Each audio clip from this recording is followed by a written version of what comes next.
Hello student, welcome to exam week. आज इस video में हम डिस्कस करेंगे एक मोस्ट इम्पॉर्टेंट टॉपिक जिसे हमारे क्वांट की रूट कहा जाता है या हम बेस भी कह सकते हैं कि बेस कहा जाता है।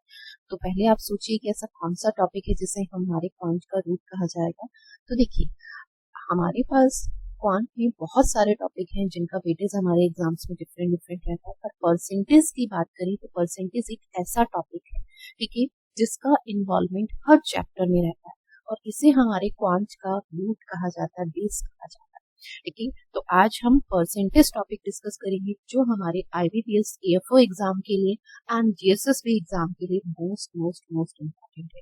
ठीक है, उसमें जो डीआई का वेटेज है अगर हम बात करें तो टोटली डीआई हमारी डिपेंड होती है परसेंटेज पे एंड अदर चैप्टर में भी, जैसे सिंपल इंटरेस्ट में rate of interest in terms of percentage given होता है।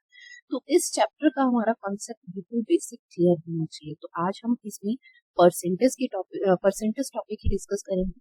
तो देखिए, फर्स्ट परसेंटेज टॉपिक पे बेस्ड फर्स्ट क्वेश्चन हमारा क्या है, if the price of the petrol is increase by 12.5%, price जो है पेट्रोल का वो कितना इंक्रीज हुआ है, 12.5%, then how much percent of the consumption will decrease so that expenditure remain same या कांस्टेंट। देखिए, हमारे पास अगर हम बात करें एक्सपेंस इक्विवेलेंट क्या होता है, तो एक्सपेंस इक्विवेलेंट होता है प्राइस इनटू में कंजम्पशन। क्लियर है, प्राइस इनटू में कंजम्पशन। अगर हमारे पास एक एग्जांपल देके बताती हूँ कि किसी भी आर्टिकल का जो प्राइस है वो 10 रुपीज, ठीक है, और उसकी कंजम्पशन कितनी है 10 kg, तो एक्सपेंस हमारा कितना हुआ 100 रुपीज। ठीक है, अब कंडीशन के अकॉर्डिंग मैं कहती हूँ कि प्राइस ना इंक्रीज हो गया, पहले 10 रुपीज था, अब 10 से 12.5 इंक्रीज। तो कंजम्पशन, अब एक्सपेंस कंडीशन है कि एक्सपेंस कांस्टेंट होना चाहिए, यानी इनिशियल एक्सपेंस 100 था तो अब भी 100 होना चाहिए।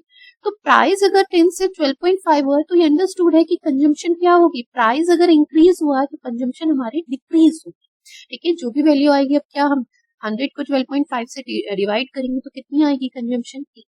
तो एक चीज क्लियर होनी चाहिए आपको कि जब जहां पर दो वैल्यू मल्टीप्लाई में होती है, जिसे हम 2D कॉन्सेप्ट कहते हैं, अगर उसमें से एक वैल्यू में जो चेंजेस है वो इंक्रीमेंट का है तो सेकंड में कंफर्म डिक्रीमेंट का होगा, और एक्चुअल में अगर इन टर्म्स ऑफ परसेंटेज कहीं तो वो डिफरेंट, क्योंकि बेस डिफरेंट होगा। ठीक है, अब यहाँ से एक कॉन्सेप्ट और आता है, वो आपके पास कॉन्सेप्ट देखिए क्या है। अगर मैं कहती हूँ कि पहले हमारे पास P1 प्राइस था और कंजम्पशन इज C1, तो एक्सपेंस इज एक्सपेंस मान लेते हैं।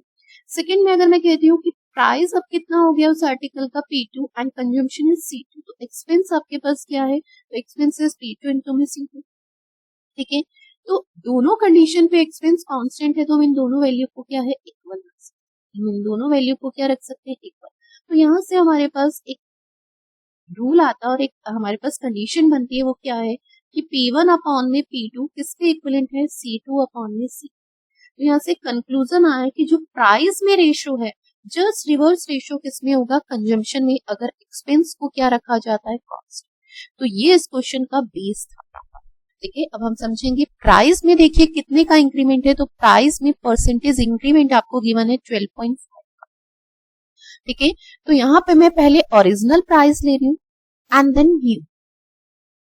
ठीक है, तो ओरिजिनल प्राइस हमारा, इसकी फ्रिक्शन कितनी होगी 1/8, सिंपलीफाई फॉर्म इसकी कितनी होगी 12.5 की 1/8। 1/8 क्या डिफाइन करती है, तो डिनोमिनेटर ऑलवेज ओरिजिनल को डिफाइन करता है कि ओरिजिनल प्राइस कितना है, तो ओरिजिनल प्राइस इज 8 यूनिट और 1 यूनिट का प्राइस में क्या है, इंक्रीमेंट। ठीक है, तो न्यू प्राइस कितना होगा, 8 + 1 इज 9 यूनिट।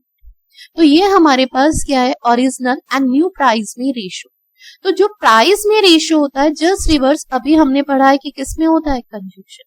ठीक है, अभी हमने ये यहाँ से कंडीशन से समझा, अगर एक्सपेंस क्या हो कांस्टेंट, और हमें यहाँ पे क्लियर बताया गया है कि कंजम्पशन में कितना डिक्रीमेंट हो कि expenditure will remain same, expenditure constant रहना चाहिए, सेम रहना चाहिए। तो जो प्राइस में रेशियो है जस्ट रिवर्स कंजम्पशन में हो जाएगा, तो कंजम्पशन में रेशियो इज 9:8। तो ओरिजिनल कंजम्पशन हमारे पास देखिए कितनी हो गई है, original consumption is 9 unit and new consumption is 8 unit. तो डिक्रीमेंट कितने का हो रहा है, तो डिक्रीमेंट इज 1 यूनिट। ठीक है, तो कितने परसेंट डिक्रीज हो रहा है हमें ये बताना है, तो डिक्रीज इज 1। ओरिजिनल कितना है, तो ओरिजिनल इज 9 इंटू में 100। तो कितने परसेंट डिक्रीज हो रही है, 11। 1/9 इज 11.11%, जो हमारा ऑप्शन नंबर सेकंड है। चलिए नेक्स्ट क्वेश्चन देखते हैं। अब देखिए नेक्स्ट क्वेश्चन में हमने फर्स्ट क्वेश्चन में कॉन्सेप्ट पढ़ लिया था। नेक्स्ट क्वेश्चन है the length of the rectangle decrease by 16/3%, how much percent increase the breadth, so there is no effect in area. Rectangle का एरिया हमारे पास क्या होता है, L इंटू में B। अगर एक वैल्यू में डिक्रीमेंट है, लेंथ में क्या है डिक्रीमेंट, तो ये बात अंडरस्टूड है कि ब्रेथ में क्या होगा इंक्रीमेंट। ठीक है, और अभी हमने इसका 2D कॉन्सेप्ट के सब चीजें समझी है, यहाँ पर सिर्फ लैंग्वेज चेंज हो रही है, कॉन्सेप्ट वही सिमिलर है। ठीक है, तो ओरिजिनल एंड न्यू। ठीक है, लेंथ की बात की जा रही है, लेंथ में क्या है 16/3% का क्या है डिक्रीमेंट, जिसकी फ्रिक्शन होती है 1/6। ये क्या है लेंथ में डिक्रीमेंट है। ठीक है, डिक्रीमेंट का एरो नीचे की तरफ। तो ओरिजिनल लेंथ कितनी थी 6 और डिक्रीमेंट है तो 6 - 1। ठीक है, तो न्यू लेंथ इज 5। तो जो लेंथ में रेशियो होगा जस्ट रिवर्स रेशियो क्या हो जाता है ब्रेथ में, किस कंडीशन पे, अगर एरिया क्या है दोनों का कांस्टेंट, और क्लियर बताया कि एरिया तो क्या है कांस्टेंट है। ठीक है, तो ब्रेथ में क्या रेशियो हो जाएगा 5:6। तो ब्रेथ कितनी इंक्रीज हो रही है 5 से 6 हो रही है नहीं। ठीक है, हमसे ये पूछा गया कितनी परसेंट ब्रेथ इंक्रीज हो रही है, तो 5 to 6 हो रही है, 1 इंक्रीज हो रही है। ओरिजिनल कितनी है 5। 1/5 किसकी फ्रिक्शन होती है, देखिए 1/5 इज 20%, इंटू 100 कर दीजिए तब भी 20 ही आ। ठीक है, अब आपको ये फ्रिक्शंस याद होनी चाहिए, तो आंसर इज 20% जो ऑप्शन नंबर फर्स्ट। चलिए नेक्स्ट क्वेश्चन देखते हैं। 16/2/3% of number is added with itself, then result become is 560।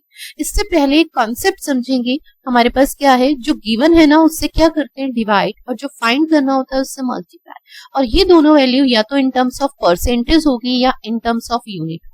ठीक है, और हमेशा यहाँ पर एक्चुअल डाटा आएगा जो नंबर्स की फॉर्म में होगा। ठीक है, इस स्टेप से ना हम हमेशा क्या कर सकते हैं, जहां पे हमें कैलकुलेशन में 3 स्टेप का यूज करना हो तो हमें एक सिंगल स्टेप में कैलकुलेशन कर सकते हैं। अब देखिए हमें क्या दिया है 16/2/3% एडेड विद इटसेल्फ। कितना ऐड किया जा रहा है, तो ऐड 16/2/3 किया जा रहा है। 16/2/3% की वैल्यू कितनी होती है 1/6। 1/6 क्या बताती है कि आपकी ओरिजिनल नंबर कितना है 6 यूनिट, तो उसमें आप ऐड कितनी वैल्यू कर रहे हैं 1 यूनिट। तो न्यू नंबर कितना हो रहा है आपका, तो न्यू नंबर इज 7। तो आपका रिजल्टेंट नंबर इज 7। अब कॉन्सेप्ट से समझना, और एक्चुअल में कितना है 560। आप इसे 3 स्टेप में कैसे करेंगे, आपके according new number is 7 unit और एक्चुअल में कितना है 560। तो आप 1 यूनिट की वैल्यू फाइंड करेंगे, 1 यूनिट की वैल्यू कितनी आ जाएगी 560 अपॉन में 7। और आपको 1 यूनिट तो नहीं फाइंड करना, आपको तो ओरिजिनल नंबर फाइंड करना है। आपके पास न्यू नंबर है, न्यू से क्या फाइंड करना है ओरिजिनल। ओरिजिनल कितना है 6 यूनिट, तो 6 यूनिट की वैल्यू कितनी आ जाएगी 560 अपॉन में 7 इंटू में 6। अब इसी को देखिए हमने 3 स्टेप में ये कैलकुलेशन किया, और जो मैंने आपको कॉन्सेप्ट बताया गिवन से डिवाइड और फाइंड से मल्टीप्लाई। 560 आपको क्या दिया है 560 is new number. New number है तो उसकी इक्विवेलेंट वैल्यू कितनी है यूनिट के फॉर्म में 7, तो उससे मैं इसे डिवाइड करूंगी और मुझे फाइंड कितना करना है ओरिजिनल नंबर। ओरिजिनल नंबर की वैल्यू कितनी है 6, और ये दोनों वैल्यू देखिए इन टर्म्स ऑफ यूनिट है या नहीं। ठीक है, तो ये मेरे पास क्या आ जाएगा, हमारे पास ओरिजिनल नंबर। अब ये ओरिजिनल नंबर आ गया है, पर हमें ओरिजिनल नहीं फाइंड करना, हमें नेक्स्ट लाइन क्या दी है कि इसी नंबर में से कुछ वैल्यू सब्ट्रैक्ट की जा रही है, और वो सब्ट्रैक्टेड वैल्यू कितनी है 12.5। ठीक है, 12.5% की फ्रिक्शन होती है 1/8। 1/8 क्या डिफाइन करती है कि ओरिजिनल अगर क्या है 8 यूनिट, 1 यूनिट उसमें से सब्ट्रैक्ट कर दिया जाए तो न्यू कितना होगा। ठीक है, या रिजल्टेंट कितना होगा, तो न्यू नंबर इज 7। तो हमें अब न्यू नंबर फाइंड करना है, ये तो हमारे पास ओरिजिनल है, न्यू नंबर है 7 यूनिट, जिसकी वैल्यू फाइंड करनी है उससे मल्टीप्लाई, और ये है क्या ओरिजिनल, तो उससे डिवाइड भी करना होगा क्योंकि ये रेशियो को बताता है, तो 8 यूनिट से डिवाइड। ठीक है, 7 से इसे सिंप्लीफाई करेंगे 80, 8 से इसे कैंसिल आउट करेंगे 10, और 10 इंटू 6 इज 60, 60 इंटू 7 इज 420। तो हमारा न्यू नंबर क्या हो जाएगा जब ओरिजिनल के बाद जिसमें 12.5 सब्ट्रैक्ट किया जा रहा है तब, तो 420 जो हमारा ऑप्शन नंबर 6। चलिए नेक्स्ट क्वेश्चन देखते हैं। Next is 14/2/7% subtracted from itself. 14/2/7 की फ्रिक्शन कितनी होती है 1/7। 1/7 क्या बताती है, ओरिजिनल आपका कितना है 7, ठीक है, सब्ट्रैक्ट कितना किया जा रहा है 1, ठीक है, तो न्यू वैल्यू कितनी हो जाएगी, तो न्यू वैल्यू इज 6। ठीक है, और आपको न्यू नंबर रिजल्टेंट कितना दिया है 480, ये किसके इक्विवेलेंट है 6 के इक्विवेलेंट, और आपको फाइंड क्या करना है ओरिजिनल इज। ठीक है, तो आप डायरेक्टली करेंगे। अब इसमें से क्या कहा गया 12.5% इसी नंबर का इसमें ऐड किया जाए तो न्यू नंबर बताइए। पहले हमने ओरिजिनल फाइंड किया, अब इस नंबर में इसका क्या ऐड किया जा रहा है, एडेड वैल्यू कितनी है 12.5%, जिसकी फ्रिक्शन आपके पास कितनी होती है 1/8 क्या डिफाइन करती है, 8 इज ए ओरिजिनल, ठीक है, तो ये ओरिजिनल है तो उससे डिवाइड, और फाइंड आपको न्यू करना है, तो ये ऐड किया जा रहा है 8 + 1 इज 9 यूनिट की वैल्यू आपको फाइंड, ठीक है। 6 8 जा 48, डायरेक्टली ये 10 हो जाएगा, 10 इंटू में 7, 77 इंटू में 9, तो आपके पास 630 आ जाएगा, तो न्यू नंबर इज 630, जो हमारा ऑप्शन नंबर सेकंड। चलिए नेक्स्ट क्वेश्चन देखते हैं। The length of the rectangle increased by 12.5 but breadth is decreased by 20%. Find how much % area of rectangle will change. हमें देखिए लेंथ में कितने का चेंजेस दिया है 12.5% का, 12.5% क्या हो रही है इंक्रीज हो रही है, ठीक है। तो हम डायरेक्टली देखिए यहाँ पे एरिया में ही वैल्यू रखेंगे, एल इंटू में बी होता है, ठीक है। यहाँ डाटा हम ले रहे हैं ओरिजिनल, ठीक है, और यहाँ हम लेंगे बी, ठीक है। लेंथ में क्या है आपके पास इंक्रीमेंट है 12.5%, ठीक है, जिसकी फ्रिक्शन होती है 1/8। 1/8 क्या डिफाइन करती है कि ओरिजिनल लेंथ कितनी थी 8 और न्यू कितनी हो गई है 8 + 1 इज 9, तो मैंने न्यू के साथ में न्यू और ओरिजिनल के सामने ओरिजिनल। एंड द ब्रेथ में कितने का चेंजेस हुआ है, तो ब्रेथ में डिक्रीमेंट हुआ है 20% का, जिसकी फ्रिक्शन होती है आपके पास 1/5। 1/5 क्या डिफाइन करती है कि ओरिजिनल ब्रेथ कितनी थी 5 और न्यू कितनी हुई है डिक्रीज होके 5 - 1 इज 4। तो हमारे पास यहाँ से देखिए लेंथ और ब्रेथ ओरिजिनल एंड न्यू आ गई है, तो एरिया भी आ जाएगा 8 into 5 is 40 and 9 into 4 is 36। Original area is 40 unit, new area is 36, तो एरिया क्या हो रहा है डिक्रीज हो रहा है, ठीक है। एरिया क्या हो रहा है डिक्रीज हो रहा है, कितने % डिक्रीज हो रहा है हमसे ये पूछा जा रहा है, तो 40 से 36 हो रहा है, 4 यूनिट डिक्रीज हो रहा है। ओरिजिनल कितना है 40 इंटू में, तो कितने % डिक्रीज हो रहा है 10%, ठीक है, जो हमारा ऑप्शन नंबर सेकंड। चलिए नेक्स्ट क्वेश्चन देखते हैं।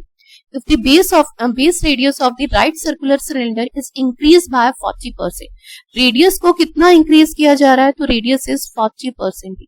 40% की फ्रिक्शन कितनी होती है और ये इंक्रीज है, 40% की फ्रिक्शन इज 2/5। हमारे पास राइट सर्कुलर सिलेंडर का वॉल्यूम कितना होता है, तो वॉल्यूम इज πr²। तो यहाँ डाटा हम ओरिजिनल ले लेते हैं एंड देन यहाँ पे न्यू, ठीक है। तो ओरिजिनल अब हमारे पास वही πr²h होता है, पाई को पाई रख लेते हैं। रेडियस हमारे पास ओरिजिनल कितनी है, तो ओरिजिनल इज आपके पास 5 यूनिट, ठीक है, और न्यू कितनी हो जाएगी, तो न्यू रेडियस आपके पास हो जाएगी 5 + 2 इज 7। तो यहाँ पे मैं 5 पुट कर देती हूँ ओरिजिनल में और न्यू में न्यू पुट कर देती हूँ, ठीक है। हाइट की बात करते हैं, तो हाइट में देखिए आपके पास क्या दिया है 37, 1/2% का डिक्रीमेंट है, तो उसकी फ्रिक्शन होती है 3/8। तो ओरिजिनल हाइट आपके पास कितनी है, तो ओरिजिनल हाइट इज 8 यूनिट, ठीक है, तो ओरिजिनल की जगह ओरिजिनल पुट कर देते हैं, और न्यू कितनी होगी 8 - 3 इज 5, ठीक है, न्यू कितनी हो जाएगी, तो न्यू इज 5, ठीक है। अब हम इसे सिंप्लीफाई कर लेते हैं, तो 5 का square is 25 into 8 is 205 and 7 का स्क्वायर इज 49, 49 इंटू 5, तो 50 इंटू 5 इज 250 और 5 लेस कर दीजिए तो 245, ठीक है, 245 पाई। तो हमारे पास देखिए ओरिजिनल वॉल्यूम आ गया एंड न्यू वॉल्यूम आ गया 245 पाई एंड 200 पाई। तो वॉल्यूम क्या हो रहा है इंक्रीज हो रहा है, कितने % इंक्रीज हो रहा है वॉल्यूम हमें ये बताना है, क्या चेंजेस है, तो इंक्रीमेंट है, ठीक है, और कितने का 45 पाई का इंक्रीमेंट है। Original volume is 200 pi, into में पाई से पाई कैंसिल, 100 से 200 इज 2 टाइम, तो कितना आएगा 22.5%, ठीक है, जो हमारा option number third. Next question देखते हैं। A person spent 25% of income on house rent and 20% remaining money spent on food and 15% remaining money on traveling and save 3060 rupees. Find the income. हम उसके इनिशियल इनकम क्या मानते हैं x, ठीक है। Income का 25% वो रेंट पे स्पेंड करता है, हमें जो वैल्यू रेंट पे स्पेंड किया उसके बारे में नेक्स्ट लाइन में पूछा गया है। नेक्स्ट लाइन है 20% ऑफ द रिमेनिंग इनकम कितनी है उसमें से 20%, तो जो हाउस रेंट पे स्पेंड किया उसका वजूद सिर्फ यहीं तक है, ठीक है, उसके आगे वो वैल्यू कंसीडर नहीं होगी, तो हम उसको ना लेके रेस्ट ऑफ द वैल्यू को लेंगे। अगर इनकम का 25% हाउस रेंट पे दिया जाता है तो रिमेनिंग कितना होगा 75%, तो ये हमारे पास इनकम का रिमेनिंग पार्ट आ जाएगा, ठीक है। अब रिमेनिंग जो पार्ट होगा वो इन टर्म्स ऑफ परसेंटेज अपने आप में क्या होगा एक 100% वैल्यू, वो अपने आप में क्या होगी 100% वैल्यू। अब उसमें से 20% रिमेनिंग का फूड पे स्पेंड किया जाता है, ठीक है। नेक्स्ट लाइन में अगर हम देखें तो क्या आपके पास जो फूड पे स्पेंड किया जा रहा है उसका यूज है। नेक्स्ट लाइन है 15% ऑफ द रिमेनिंग, तब भी रिमेनिंग लिया जा रहा है। ये वैल्यू अपने आप में 100% है, अगर उसमें से 20% फूड पे खर्च किया जा रहा है तो कितना बचेगा 80%। रेस्ट ऑफ द वैल्यू कितनी होगी 80%। अब ये भी क्या है रिमेनिंग पार्ट। इसमें से 15% किस पे स्पेंड किया जा रहा है ट्रैवलिंग पे। 15% ट्रैवलिंग पे, तो रेस्ट ऑफ द वैल्यू क्या होगी, क्योंकि सेविंग्स तो वही होगी जो रिमेनिंग वैल्यू होगी। तो ये भी अपने आप में एक 100% वैल्यू है। 100 में से 15% ट्रैवलिंग पे, तो रेस्ट ऑफ द 85% किस पे होगा उसकी सेविंग्स। और सेविंग्स हमें गिवन है 3060 रुपीज, तो हम उसको उसके इक्विवेलेंट रख देंगे। तो एक ही स्ट्रेट लाइन में हम इस क्वेश्चन को सिंप्लीफाई कर सकते हैं, बस हमारा कॉन्सेप्ट क्लियर होना चाहिए। अब इसे मिनिमाइज कर लीजिए, तो ये फ्रैक्शन आपके पास देखिए यहाँ पे मिनिमाइज करके लिख देती हूँ 4/5। आप डायरेक्टली भी ले सकते थे 75% की सॉरी 80% की लिख दिए। 75% की फ्रैक्शन इज 3/4 एंड 80% की फ्रैक्शन इज 4/5।